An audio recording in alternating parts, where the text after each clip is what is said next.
Good morning, LinkedIn friends, Value First Nation. Welcome to another episode of Value First AI Daily, your collaborative AI intelligence report.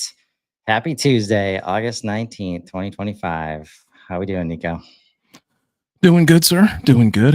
Per the usual, plenty going on. Yeah. Yeah, and a lot. Still a bit of GPT-5 heat out there, but I think it's starting to calm down a little. Yeah, it'll get over it. Don't worry, folks. Uh, That's what I'm thinking. I do want to make good on our lead-in yesterday, um, which was about how companies suck at communication. Um, Tell us how you and really feel, though, Chris. uh, Nico shared this great video about synthesia, Mhm. which is an AI video avatar, generator. I'm sure could be calling it something more appropriate, but it was my first experience with a company that created AI avatars last year sometime, like one of the first video generators of any kind that I interacted with in any way. Mhm. And I didn't like it. Um, and it was largely because people were and still are in a lot of cases, they try to replace the the important human touch points of the process with these video avatars because they don't think they have time for video. They don't think they're good at video. So like subject matter experts, salespeople, uh, and using them in places where you're trying to generate leads and as the first touch point, right? And Mhm. and as humans, like no, like we want to have trust. And first of all, if you try to do it thinking that we won't know, like the trust destroyed immediately. But even when you you do know, if it's at a moment where I'm trying to build trust in your product or your service or your experience, and I've never seen you before, and that's how you show up, like the first time, not the real humans or not like being authentic, right? Uh, Mhm. it's just not the right place to do it. So I was excited when you shared the video because we do know that if an image is worth 1,000 words, like video is worth, you know, infinite. Elements. Yeah. Uh, and using that to help with internal communications, which companies are not good at, like is seems brilliant to me. And um, because so much of that is that we know how we're supposed to communicate or what would be good forms of communication internally. But Mhm. then we just don't make time for it. We just don't put the effort in. We send short emails, we send sarcastic messages because we don't think before doing, and it's all asynchronous, right? So Yep. so even the best messages get taken out of context. And as I talk about it out loud, like one, it enables like seeing and hearing of the message and so many reasons that video is just a better form of communication and we like it. But also, like, the setting the expectation that we all have, let's say the company is all on board with this, and we all have AI avatars, and we're all agreeable to that. It, Mhm. like, makes it more objective so that we can't read into, like, facial expressions and, like, overanalyze the way it's being delivered and body language and all this stuff that man, that can send the best intentions down the wrong path when trying to get things done internally. Yeah. So I was excited to see that, especially from a company that's been doing it for a while. I think they probably had to start where they did, even if this was the mission, Right. right? Because companies just don't address internal communications like properly. But seeing them switch to it's such a more for for me, it makes much more sense as a highly valuable use case, in a much more like controlled, manageable environment instead of trying to show yourself to other humans for the first time with no expectations, and it's an AI avatar, right? Right. I mean, what did you think when you shared that video with me? Well, it was a matter of like, okay, well, here's two things. It's like, here's how far we've come with that technology in particular. And then a matter of like, oh, okay, so this, to your point, like this is going to become, much more widespread. And, I'd seen, same as you, some stuff back when even Nvidia was pushing this stuff, right? And they were pushing like Zoom avatars and how like that was such a great thing. And I've even come across two people that really that use their Zoom avatar, their like uh, whatever generative video version of themselves, and they talk about how much they actually enjoy it.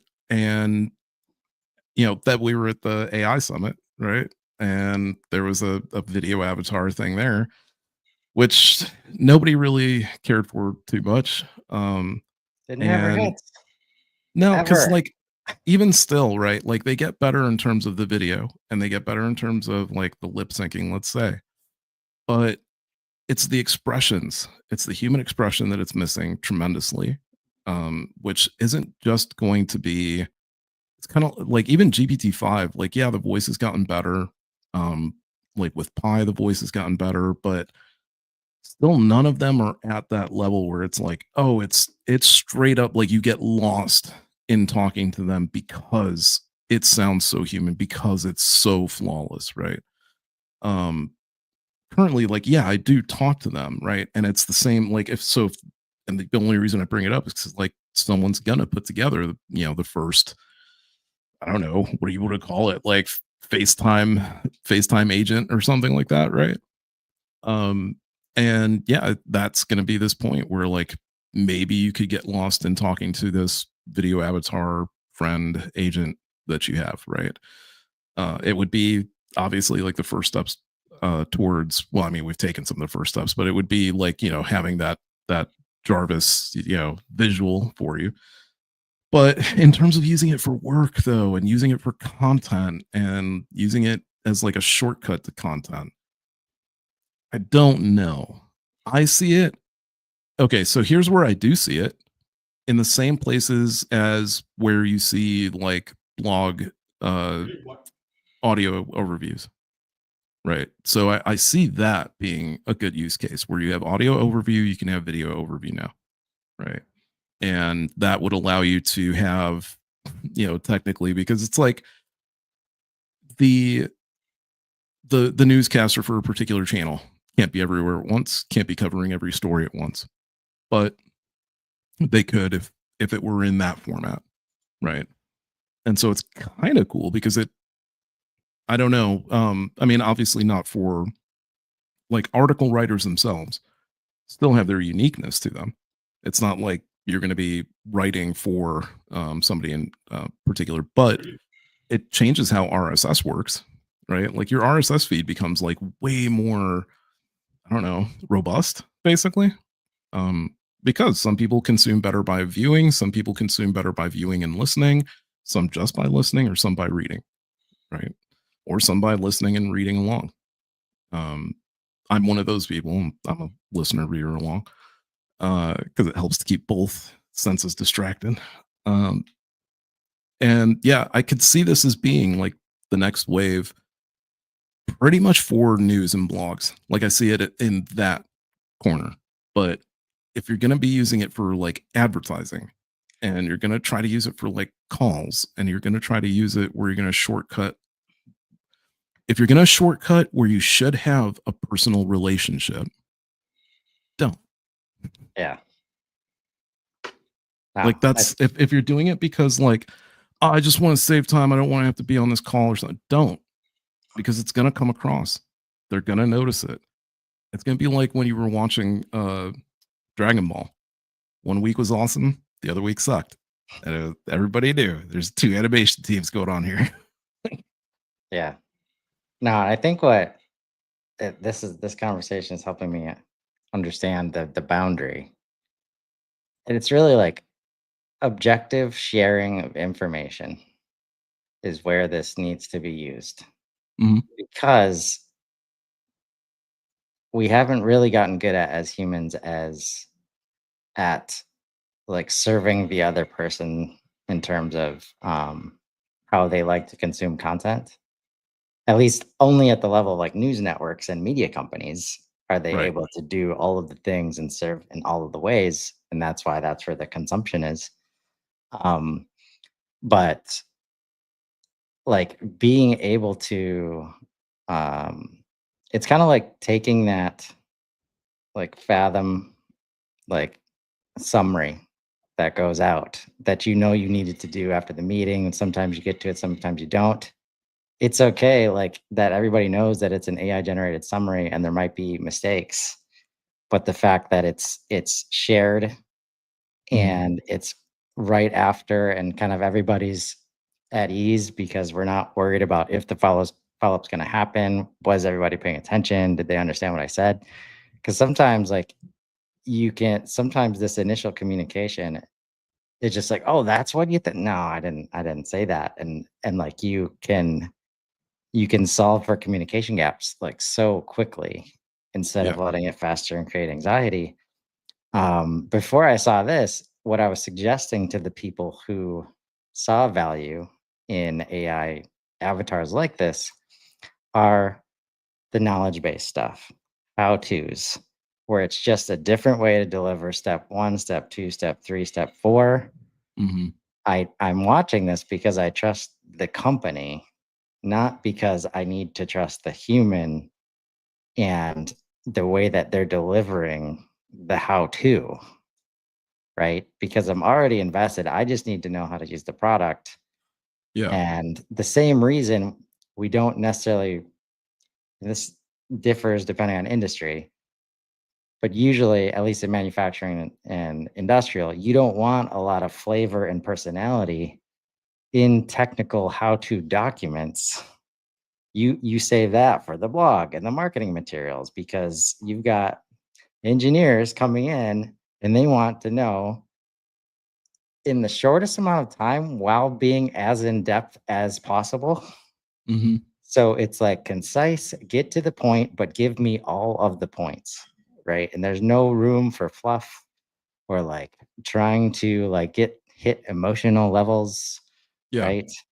Which is really traditionally that's why you would do videos instead of the other thing. You're trying to engage on this level of human to human if we can't be there. And I think that's where, again, the digital space has been unable to replace communication success in these ways because we could not replace in office conversations in this kind of way, right? This is a step closer. It's still not all the way to the let's jump on a Zoom call like for Right. 15 minutes, which the companies that are best at communication are so good at doing that. Like knowing when to do that and when not to do that and prioritizing it. Like if somebody's available, just my calendar, I trust you. If it's there, set up a call and I know that we're gonna have it's a good reason that you're taking up time on the calendar. Um, and those 15-minute conversations sometimes do the work of like 60-minute meetings, 30-minute emails, Yeah. days worth of email back and forth to try and figure things out, right? That's most often in my experience, that's when the 15-minute call happens. We have like 5 emails back and forth. Like, all right, just get on a call. Can we just handle this? Right. Yeah. You end up with a pile. Either emails or messages, one or the other, right? Yeah. So this is one of those long standing challenges Mhm. of that I think can have a like huge impact. It's still I have to imagine it requires a lot of still trust. You still have to have a communication plan. I think that's going to be the hard part for most companies. Like they don't even have that part, right? They just I input think tools and everybody starts using Teams and Slack and it just gets out of hand. And the best situations I've seen, it's where there's like a communication guidelines Mhm. where message hits slacks. If you don't thumbs up it, I'm assuming you haven't seen it, right? Like rules of engagement like that Yeah. is what makes asynchronous digital communication work in spaces where you need to be sure that everybody's like seeing that message, right? Yeah, I So, mean, I think that I think you have a really good point, especially when it comes to being able to help people with like technical know-how that without all the fluff, right, and without all the production. Um, Another video that I saw and started watching but didn't get all the way into was just how much this type of stuff is affecting Hollywood. I know people that do like they do like professional Zoom stuff, they do professional online stuff or whatever, but I also know people that do like these professional type videos where they'll take somebody's script and kind of like voiceover, but they have a really good whatever look and personality and everything together, and like that's their thing, right? And I now wonder is like, does that become leasing? Is that now training data for like a model to be able to do that, right? Um, do you release your so like that's kind of how I look at it, right? I look at it as the new form of voiceover. It's video over, right? So like whatever you wanted, which is kind of how a lot of these, companies market themselves is like, hey, if you usually do voiceover now you can do video with it, right? Um, but yeah, I do see like too many of these companies edging into that area of like either marketing materials or like whatever avatar replacement, right? yeah. Wasn't that an Um, episode of a Black Mirror yeah, where they licensed their likeness to this other reality? And yep. And I all of mean, a that's sudden, what, there's a conundrum over which one is real. yeah. And that's what comes to mind because I just saw like an 11 Labs like YouTube clip. And at the end, I noticed it was like do all this cool stuff working with producers, artists, creators. Mhm. So that tells me one, they're definitely positioning to make sure they're not seen as a replacement for those things, but there must be some kind of licensing situation. Because I remember the first time we showed that last year, it was like, Mhm. you could get Arnold on the call, you could get Trump doing your voicemail. I will say, like, I think we used Megatron yeah, was our go-to, right? yeah. Yeah. Um, I will say that it's like you can definitely still do made up voices, but you also have to be very, very careful about like exactly how you do them. Because I basically got shut down for a little while until I got rid of all of those. Yeah. um, which makes perfect sense, right? Especially after the whole like Marco Rubio thing. It's like, yeah, there's gonna be a huge crackdown. Um, so that is also another concern, right? Is as the avatar tech gets better, that also increases the probability and capability of people to deepfake, right? And I think didn't somebody like deepfake a CEO Oh man. and like yeah, and Yeah. like nab I don't know like whatever. It doesn't even matter the amount of money really, but I mean terrible that the accountant on the other end or whoever was in charge of finance actually let that happen.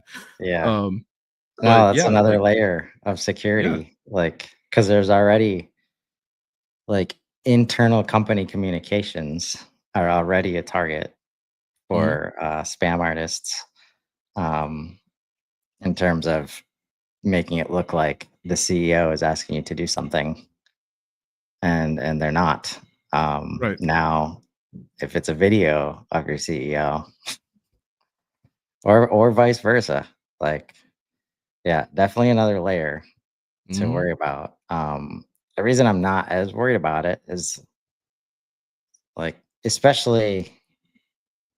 once they say they're working like at enterprise levels, um, it's like they probably had to do some work to figure this out in terms of how do they safeguard it.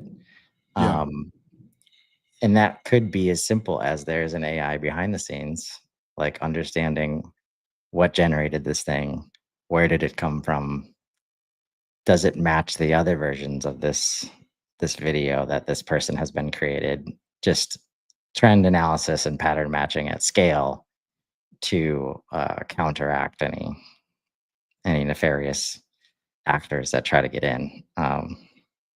But yeah, at the end of the day, is that easier than pretending the CEO is writing you an email? Like, no, it's No. not easier. So most companies haven't handled that shit very well. Like, Nope. so let's not pretend that, oh, video is a whole new risk domain. Like, and that's why we're not going to entertain it. Um, because you're already, yeah, emails. Yeah. Yeah. Whether it's emails, text messages, like that whole arena is already getting bombed left, right, and center. Um, so yeah, it is definitely another layer to it. Um, but yeah, I think I really like when I think about it and like what gets affected the most positively, it's just media broadcasting. But when I think about so like this is the one thing where I see way more negative than I do positive. Because the only positive is like uh it's not even content creation so much as I don't know, content assistance, right? Like that's really what it comes down to. Um, because it's again, it's voiceover, right? Like there's plenty of channels on YouTube. Excuse me.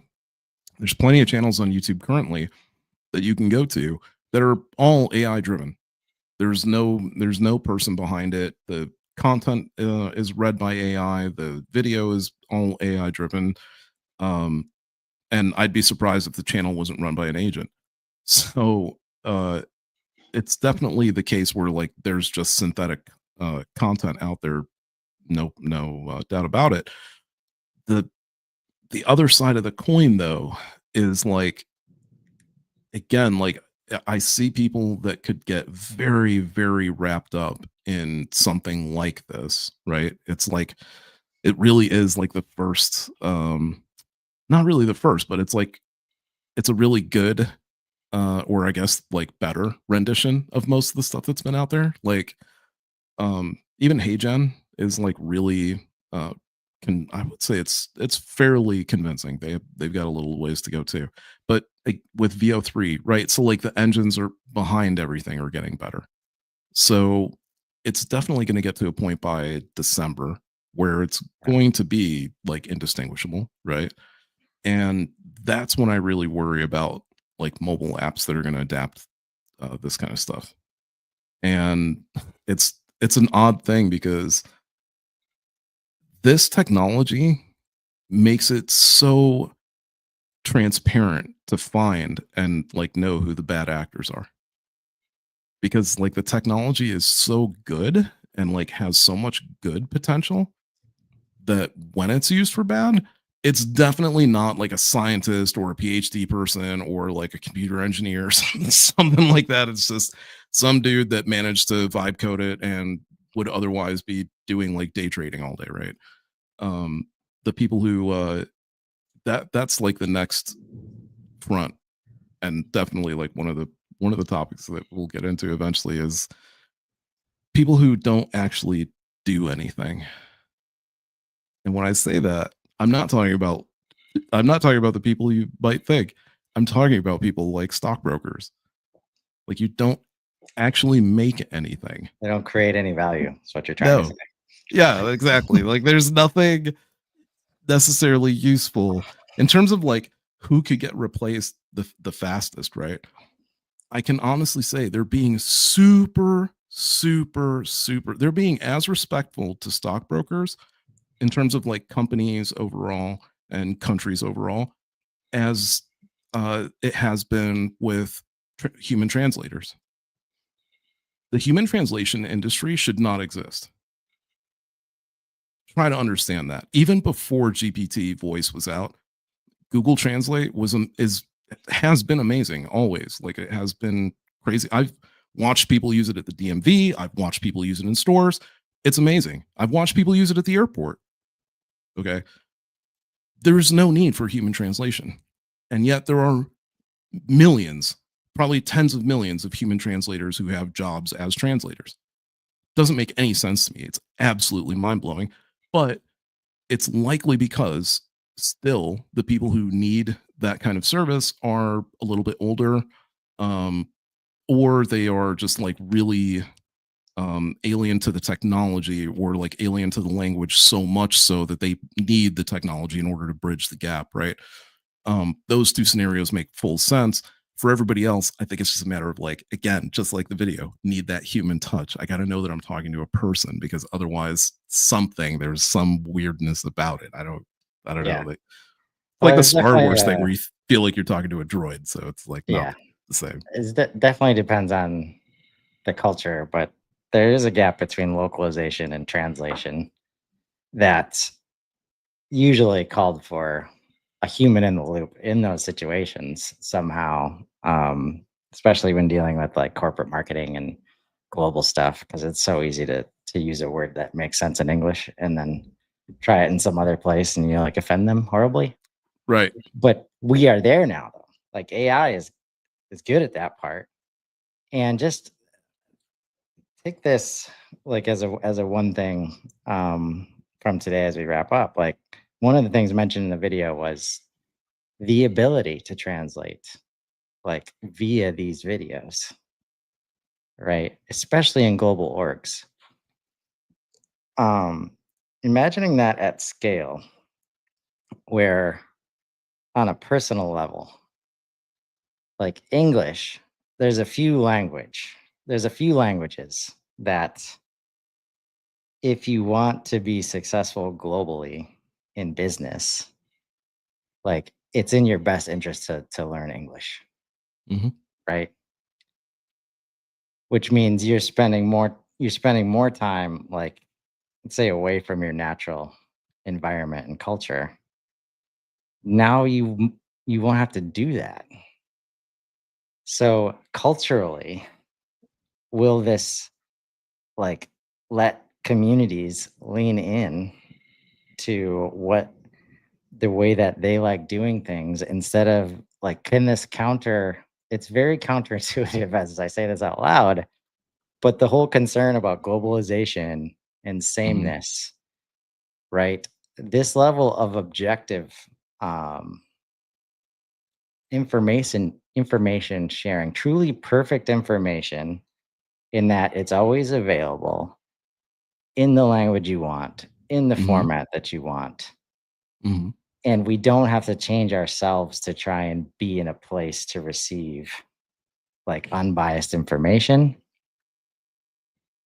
Like that seems like a very, very powerful like layer of this. Again, it has to cause you as a business, as a global business leader, you have to want to create that world Yeah. and like get over the fact that some people might not want to like learn English, right? And Hmm. that the work is on you and not them But as you your know what? customers, As you right? were saying that, like one thing that clicked is, and I'm not saying this because like here like Duolingo.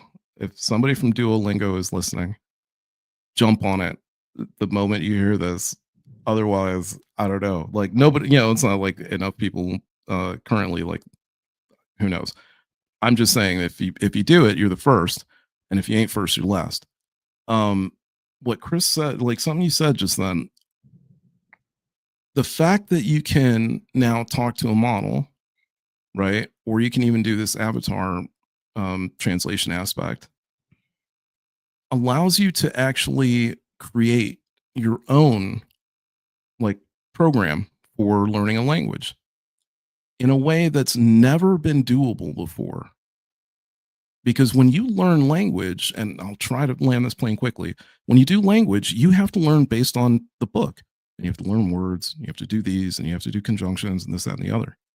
But if you learn language based on what you are saying, and you're able to quickly translate your sentence, and so you're easily able to hear the words and how it's supposed to go with the way you're speaking, boy, the game changes dramatically. Yeah, it's like true immersion in the form of an app. Like, that's why going to the country and just immersion, like, that's the best Mhm. way. That's how we Yeah. learn languages as humans anyways, right?